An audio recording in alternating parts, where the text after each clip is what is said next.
Première comparution de Bosco Ntaganda à la Haye ce mardi en chambre préliminaire, séance pendant laquelle les juges vérifieront l'identité du présumé et l'informeront des crimes qui lui sont imputés et des droits que lui reconnaît le statut de Rome. Steve Mouyi nous retrace le parcours de ce chef rebelle.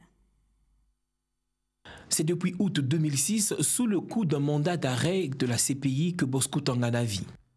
Surnommé Terminator, l'ancien numéro 2 de la rébellion majoritairement rwandophone du CNDP, Bosco Ntaganda avait succédé en janvier 2009 à Laurent Nkunda à la tête du mouvement après l'arrestation de ce dernier par le Rwanda. Réintégré dans les forces armées des FARDC à la faveur des accords du 23 mars 2009 avec Kinshasa et promu général dans la foulée, il a vécu 3 ans durant à visage découvert dans l'est du pays. Mais en mai 2012, craignant une arrestation, il avait pris le maquis dans le nord du Kivu. D'autres officiers congolais, principalement rwandophones, avaient déserté simultanément pour former une nouvelle rébellion, celle du M23, réclamant la pleine application des accords de 2009.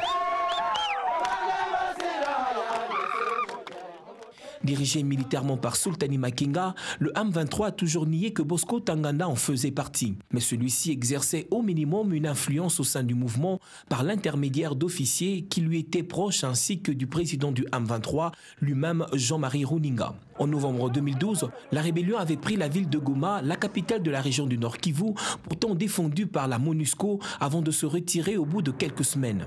Malgré ce succès, les tensions entre pro-Makenga et pro-Ntaganda au sein du M23 étaient devenues de plus en plus insoutenables.